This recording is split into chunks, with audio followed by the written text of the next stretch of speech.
Hello everyone and welcome to the Seaside Cottage. I've had to record over the top of this because this is the third time and I had a new microphone and I haven't obviously got it working. So that's a bit sad. But anyhow, let's continue.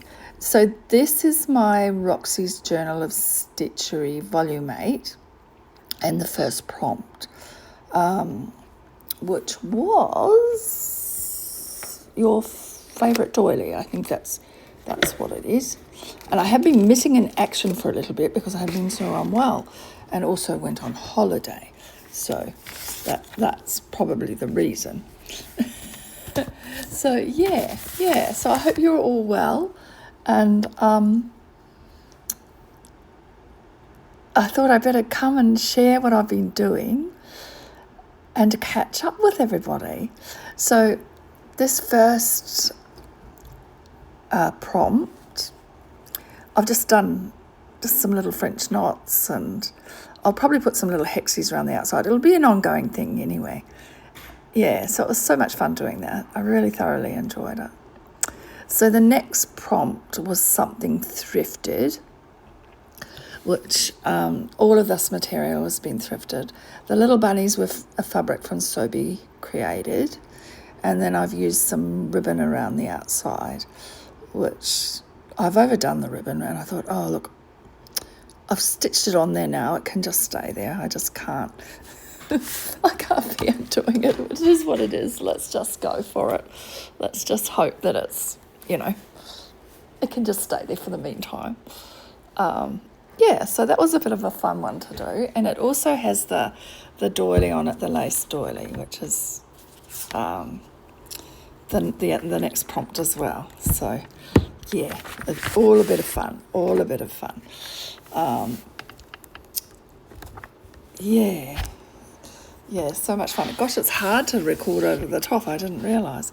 Anyway, so the next prompt was, I always forget what the prompts are. I'm terrible at it.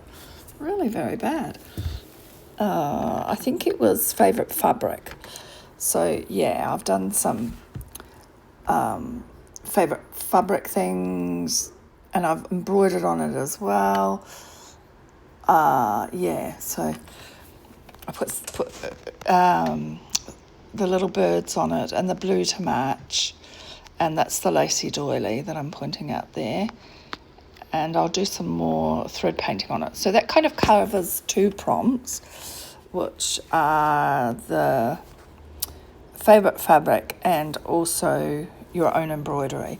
But much more to do on this, more stitching. I sort of stopped and thought, oh, I'm done. And then I went, oh, no, I need to do a little bit more. So, yeah, I'm sure that these blocks will evolve and there'll be more added. And this one is the old quilt. I haven't sewn on the lacy bits yet, but the rest is all sewn on. And I added a bit of blue behind the image there of the seaside image, just to bring out the sea a bit more, and the image of the children playing, and the little dog there is just like our little dog Stumpy.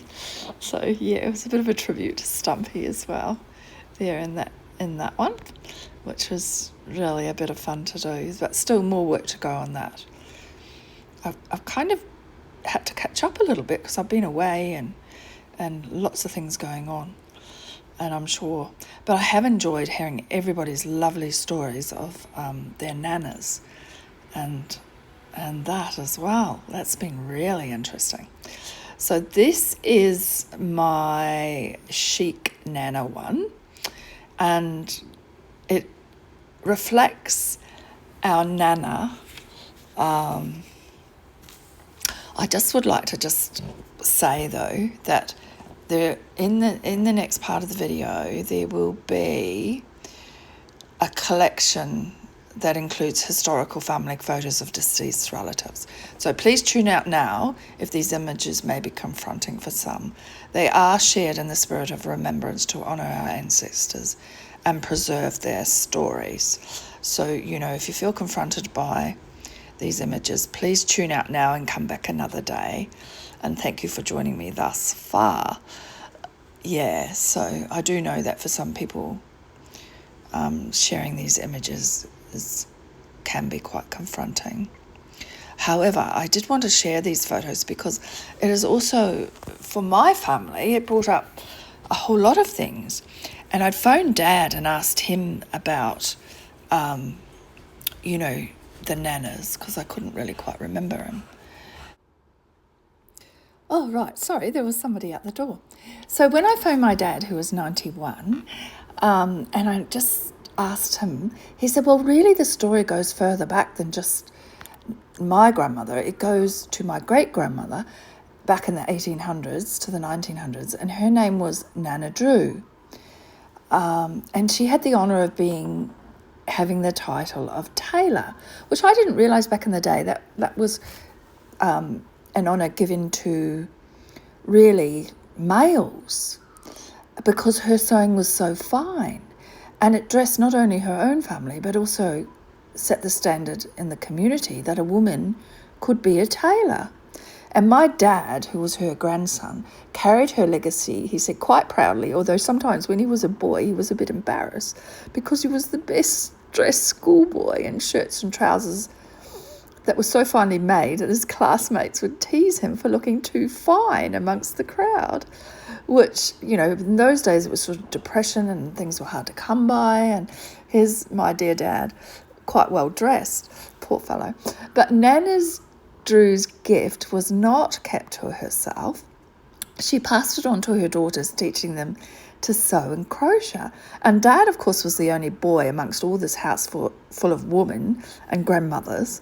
He was, so he said it was like learning a language of thread and patterns, as if it was speech, and that knowledge was handed down by Nana Drew to the next generation and woven into their life.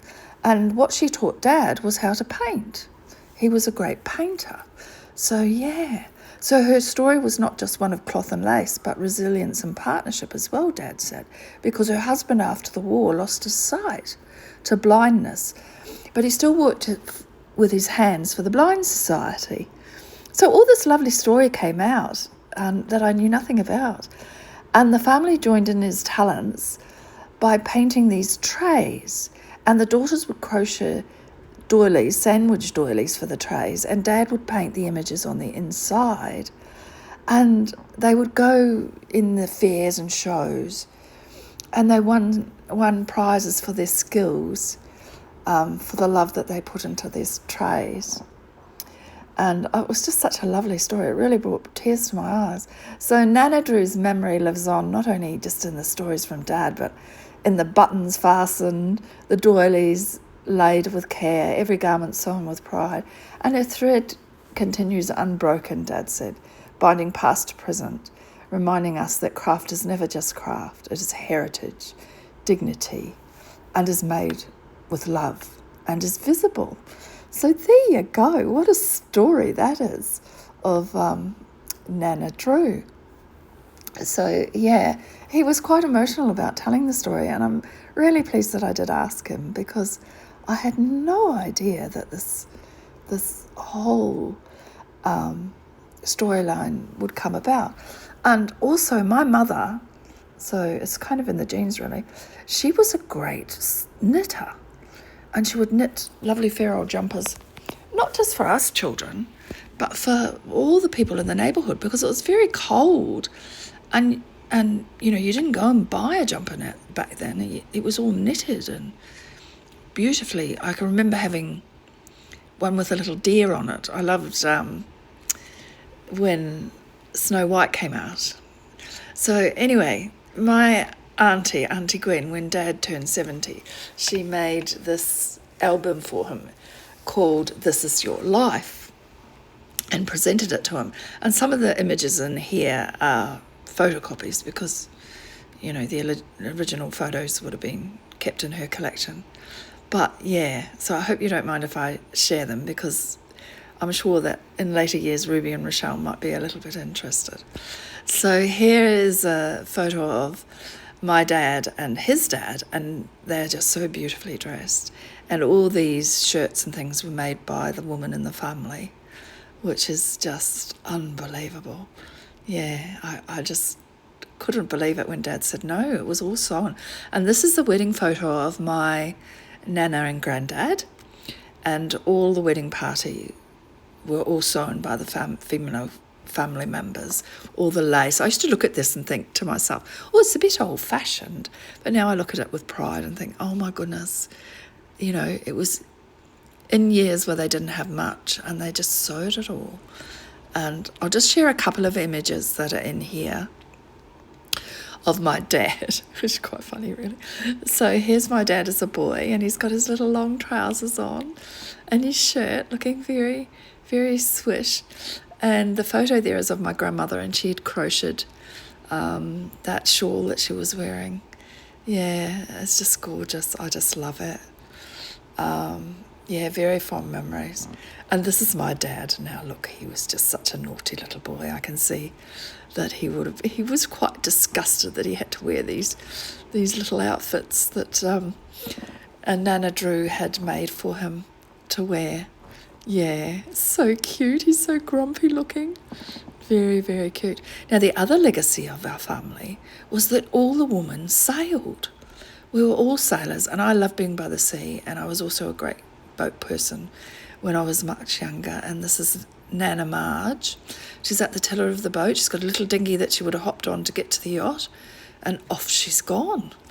Yeah, she's manning the boat, and she's dressed in the finest of gear. They were probably heading off to somewhere special to have lunch in the boat or something like that. I remember we used to go in the boat and we'd go around to the local pub and have lunch, and yeah, very, very fond memories. So that's my little family story of the Nanas. So I hope you enjoyed that and it wasn't too confronting for you. So yeah, so I have lots to do, left to do on this. So I'm going to add some lace to it. And how I did the image was I used this Avery printable fabric sheets. There are Matilda ones, but I couldn't get them, so I got this off maybe Amazon. It's actually an iron-on one, but the one that Create and Craft with Christine, whose idea this came from, she actually used a Matilda's one, which you can just peel the back off and sew on. So yeah, I kind of wanted to honour, you know, the ships that they came on. I don't know whether this is chic granny, but this is my interpretation of it. So I will be adding some lacy bits and doing some decorative pieces on it. Not too sure what yet. I won't bore you with me deciding what to put on it, but it'll be a fun little thing. And the fabric actually does feel quite like, you know, the old-fashioned books.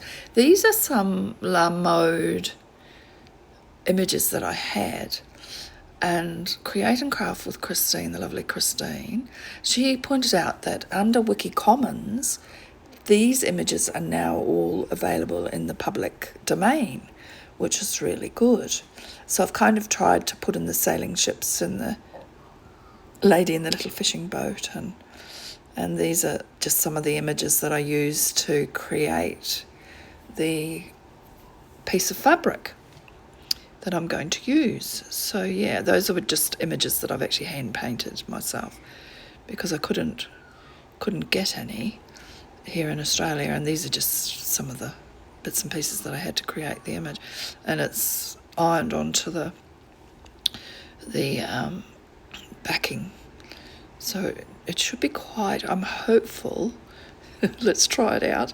I'm looking for my needle book to try out a pin and see if I can actually put a pin through it. I hadn't thought of it till then. I thought, oh, maybe it won't pin very nicely. Let's give it a go. Oh yes, no, that's okay. Yeah, that'll go through there all right. We'll be right. We'll be right on the night. Oh dear, it's quite difficult voicing over, but anyway, I've recorded this 3 times and not successfully, and I didn't want to have to do it again.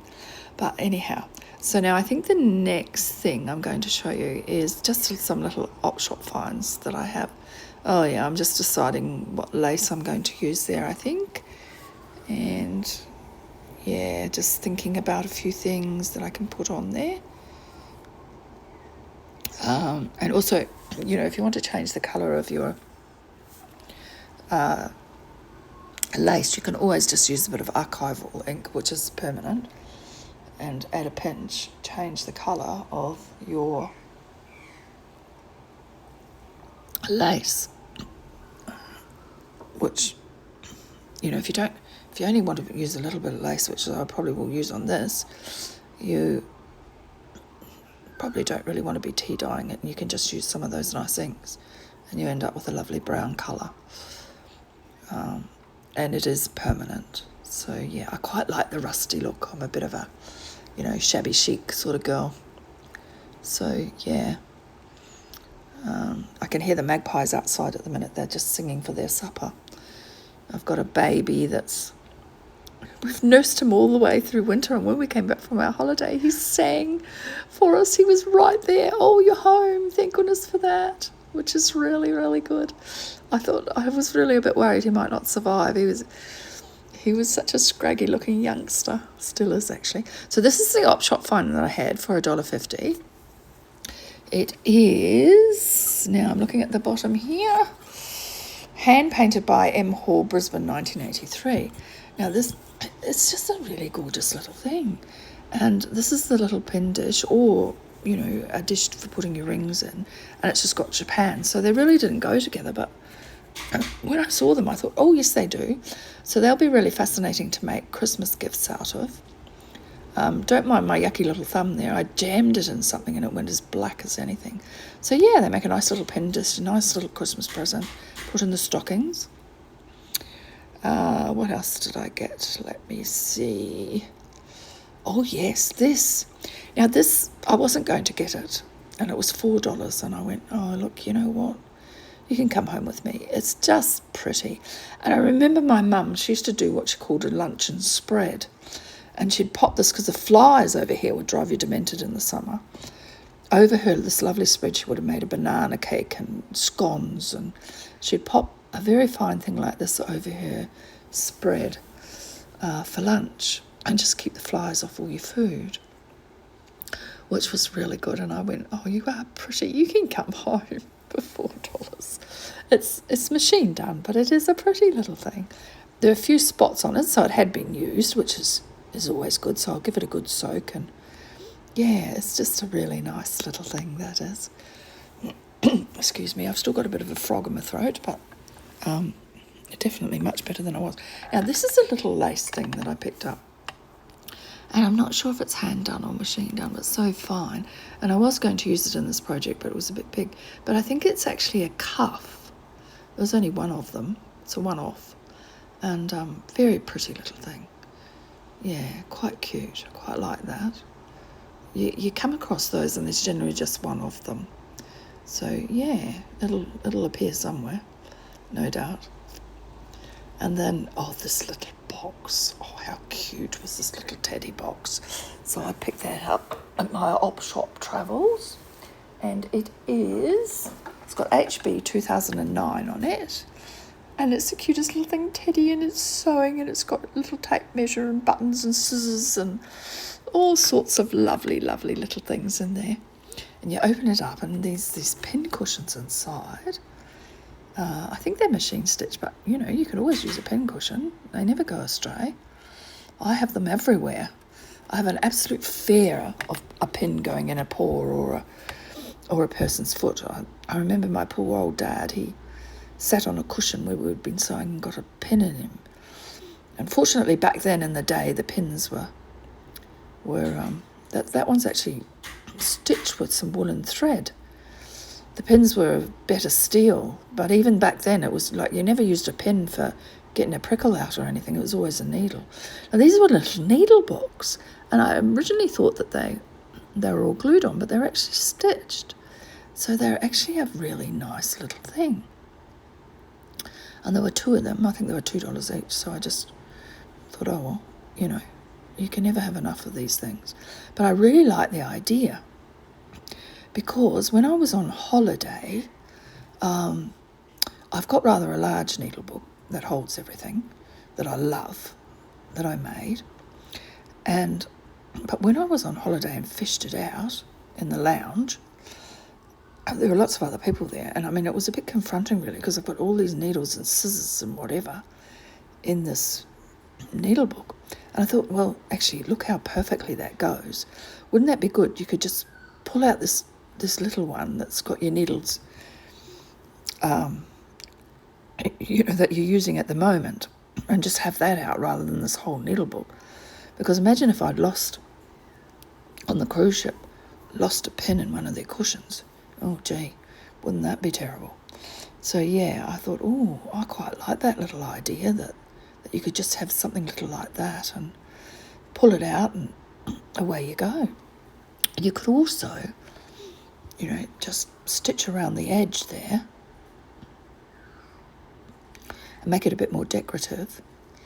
I think that's probably glued on there, but that doesn't matter. You could stitch around there and just have something really simple like that.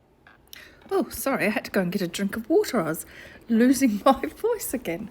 But yeah, just something simple like that. And that's probably really all that I have to share with you at the moment. So hooroo, and I will catch up with you next time and hopefully work out how this new microphone works. I thought it would be such a good thing. But anyway, I hope you're all well and having a wonderful time, and I will catch up with you soon. Bye for now. See you later.